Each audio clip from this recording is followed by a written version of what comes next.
Hello and welcome to another Betfred Sports video right here in the Quest Media Network studio. Peter, no Premier League action this weekend. It's the World Cup qualifiers, and tonight at Wembley it's England taking on Albania. England need 4 more points from the remaining 2 games to qualify. You know, it's looking good for them. Well, it most certainly is when you consider the last match was against San Marino on Monday. You can expect them to go and win, get 3 points there. So effectively need a draw tonight against Albania. Now, England are 1-8 with Betfred to indeed pick up those 3 points. Albania 22-1 and a draw is 7-1. So we do think that England will win at Wembley tonight. And if you fancy a punt on any-time goal scorer this evening, Harry Kane has been priced at 1-2, Tammy Abraham 10-11, Raheem Sterling 20-21, Phil Foden 5-4, and Jack Grealish 15-8. So, Peter, do you fancy any of those listed players to notch tonight? Well, I think Harry Kane will come good again. He's been talking about his frustration in the Premier League. He's only scored 1 goal this season. And he has been, he's playing all the talk of transfer to Manchester City and the change in the managerial situation at Tottenham has left him exhausted. So he does seem to play very, very well for England, and I expect him to score the first goal. Betfred have him at 2-1 to score the first goal. The order's the same. Tammy Abrahams 10-3 to score the first goal. Sterling 7-2. Betfred have Foden at 9-2 to score the first goal. And then Smith Rowe, the new guy from Arsenal in the squad, is 6-1 to score the first goal. Excellent stuff. Do you think Conte's arrival at Tottenham will spark something of like a renaissance with Harry Kane? Do you think you'll see the striker that he previously was last season? Because like you said, then he's been out of form this season. Well, he has, but I do think he'll get the best out of him. He does well with strikers, Conte, and I think that he'll get back to his fantastic form, because, I mean, they always say that class is permanent and form is temporary. Absolutely. Well, we'll take a look now at the World Cup 2022. Like we said then, it is the qualifiers still taking place, but looking ahead to next year's competition, we've got the outright odds listed on the screen. Now, Peter, France and Brazil, favourites to win the competition, and I guess rightly so. Yeah, I think England are shorter than I would imagine. 7-1 there. Spain 8-1. I mean, I quite like the look of Argentina and Belgium at 11-1. I think they've got a fair chance. I don't know whether you go far enough down there, but Wales are 200-1, and Scotland 1,000-1. There we go. World Cup. Well, if you fancy Scotland, they are 1,000-1. I think you'd have to be a braver man than me to put that one on. So, we'll take a look now at Newcastle United's situation, because, of course, former Bournemouth boss Eddie Howe has taken over there. Peter, what do you make of his arrival at St James's Park? Well, I predicted that, actually, because I think he's the sort of manager who can rebuild the team like he did at Bournemouth. I remember when Bournemouth used to play against Bury that long ago, and he's been with them a long, long time. He failed at Burnley, mind you, but he is the sort of manager who will take a long, hard look at things, build from the bottom upwards. I can imagine the academy will get a big lift because he's big on bringing young players through.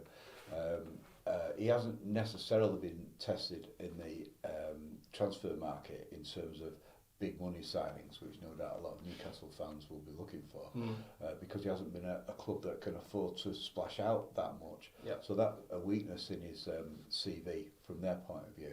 But I do think he is a good, sound appointment. Whether he'll be the manager in 5 years is another question, because he is the sort of manager who will get he's got a reputation for getting out of their relegation scraps. It'd be good if they do get relegated, because he can get teams up.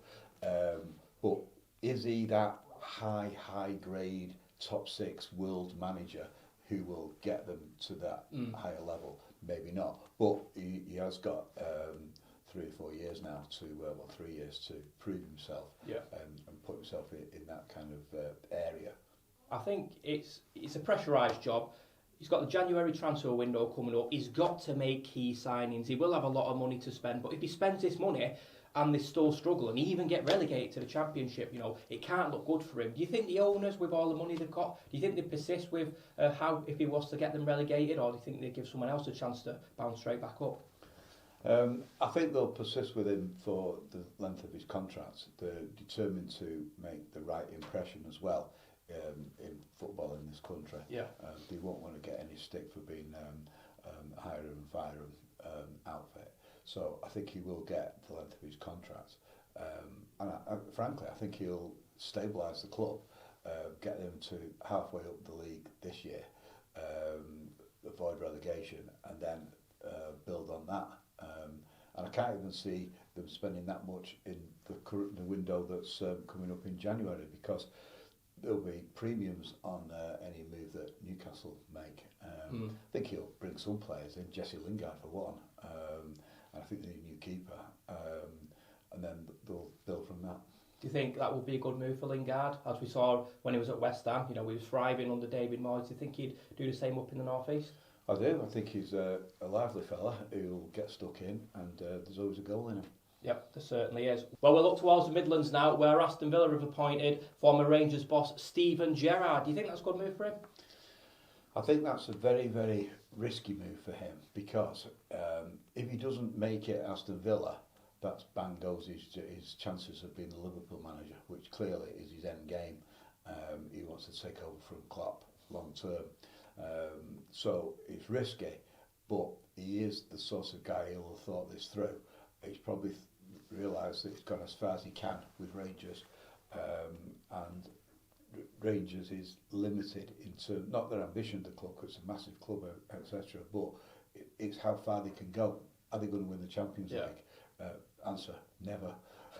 So, you know, they're a long way from reaching those levels. So he probably thinks, if we go to Aston Villa and make a fist of it and get Aston Villa back in Europe, say, and have top 4, 5, 6 finishes, then he would be in the frame for his ultimate dream, which, although he'd probably deny it if asked, is to manage Liverpool. Yeah, of course. Do you think it was harsh on Dean Smith, though, for Aston Villa to sack him? I mean, he'd done wonders with the club, got him promoted from the Championship. Obviously, he came from Brentford as well, so he's worked his way up, and he was previously at Walsall. Do you think it was harsh on the owners to get rid of him?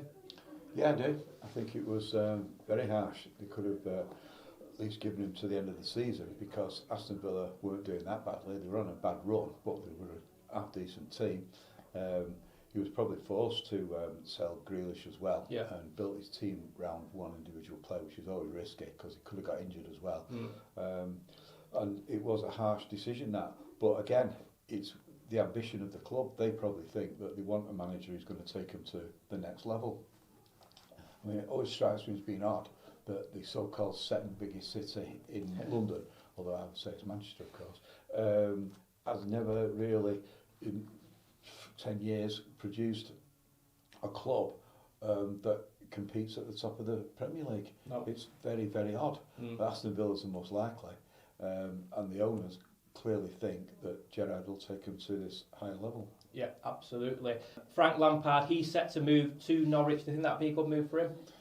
Yeah, I do. I think he's one of them can't be any worse than it is situations. He can't get any worse, can he? He's on a winner there, because everyone expects him to get relegated. It's a free hit, he probably will get relegated. Yeah, so it's a free hit. So he'll probably he'll probably be relegated, and then he'll bounce back with a new look team. I think the managers that you mentioned, it's fantastic that they're all English, and that we've got a nucleus of English managers all getting these top jobs in the Premier League. It can only enhance the reputation of the league. Yep, certainly can. Well, we're moving to some cricket news now, because on Sunday it's a T20 World Cup final between Australia and New Zealand. This one's got all the ingredients to be a cracker. Peter, what are the odds looking like? Well, Australia, who've really come from nowhere to get into this final, they're 4-7 favourites to win. They do seem to dig it out when necessary. New Zealand, everyone's favourite team in terms of sportsmanship and the way they go about the business. They're 11-8.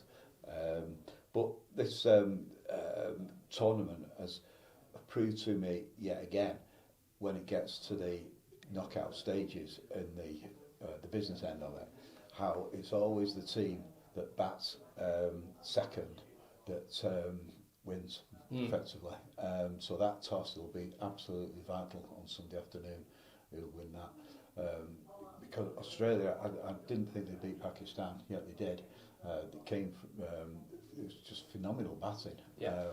But when a team's got a target in mind, they know exactly what's required and go for it. Whereas the first team are batting, they want to set themselves false targets and say, look, we've got to reach that level and force it on. But because they'll often take one singles or 2 runs, when really they should be going for it like they would if they were chasing it, and that makes such a difference at that format of cricket. I think the world will be back in New Zealand this weekend. I think the world's still a little bit reeling from the Steve Smith ball tampering scandal. What do you think?